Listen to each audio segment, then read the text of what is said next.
Barry Horner, welcome back into the studio. Barry, you're the author of this book, Future Israel, Why Christian Anti-Judaism Must Be Challenged. It's a big book, it's a thick book. I think there are almost 400 pages in it. That's right. And you spent 10 years of your life really researching and writing this book. In it, you talk about the way that the church treats the Jewish people. Mm-hmm. Now, the question in my mind is, why did you spend so much of your life writing this book? Why is this issue important for you? And why do you think it's important that people should read it? Well, we're dealing here with a very, very important ethical issue. In the area of eschatology or end-time events and all that sort of thing, questions come up about the rapture and the Great Tribulation and the Antichrist. But this is about something much more important and foundational than that, because it's ethical. I could talk about the Antichrist and we may agree or disagree. Well, it doesn't have great ethical consequences, but the issue of Israel does. And let me put it this way, sort of a logical pattern here. During the centuries, I think I've indicated before, the treatment of the Jewish people right from the 2nd century on even to the present has been bad. It's not just slightly off, it's very, very bad.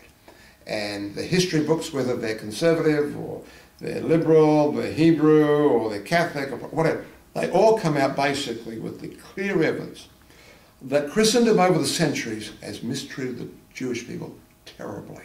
And it's even, I think, not an overstatement to say that that even has flowed through the Protestant Reformation, and it's come into the Anglican and the Reformed and the Lutheran and the Catholic churches mainstream. It's in them all. And it definitely has been a factor, and even what happened in that most terrific event in the 20th century, and that's the Holocaust.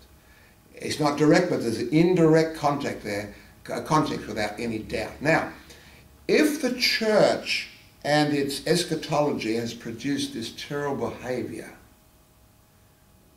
do we get bad fruit from a good tree? I don't think so. We get bad fruit from a bad tree. And what I'm suggesting is the bad fruit really indicates there's something fundamentally wrong with the eschatology that brought this about. And that is why it's so ethically significant. And what we need to consider is an eschatology that brings forth good fruit. What is good fruit? Well, Romans 11, it seems, tell me what the good fruit is. That is, again, I am to make the Jews jealous. Paul says there, I'm not to be arrogant. He's addressing in chapter 11 there the Gentiles. And he says, don't be arrogant and conceited. And that's almost certainly what was going on in Rome.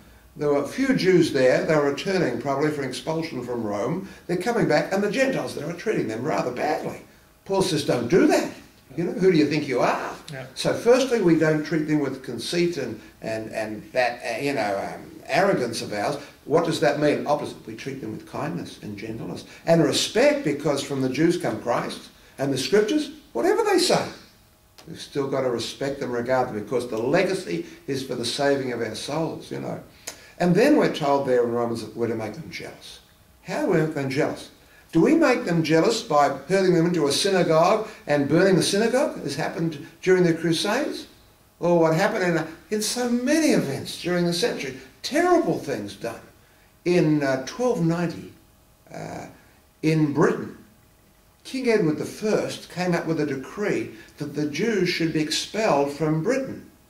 That expulsion lasted for 350 years until Oliver Cromwell comes along. Now, even the Nazis, with their Third Reich, it started, I think, in about 1933 and ends in about 1945. And yet in Britain, the expulsion of the Jews is for 350 years. And the church was in cahoots with that, with the king. Now, that does not come from a good eschatology. It comes from a very bad eschatology. And that's proven through the centuries.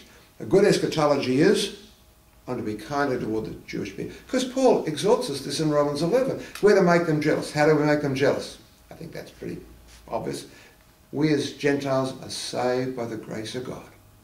And we delight in that mercy toward us as great sinners, you know. But here's the point, you know, do we manifest graciousness as a result of being saved that way?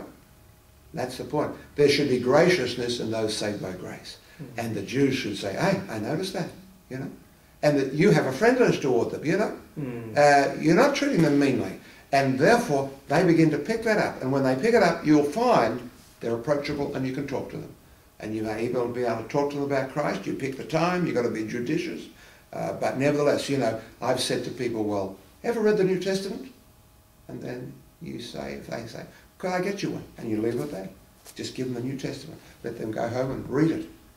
The Word of God can be spoken of. You're saying actually that not only in the past, it's not just about what happened in the past, also today the church has, broadly speaking, a wrong attitude, yes, a lack of graciousness yeah.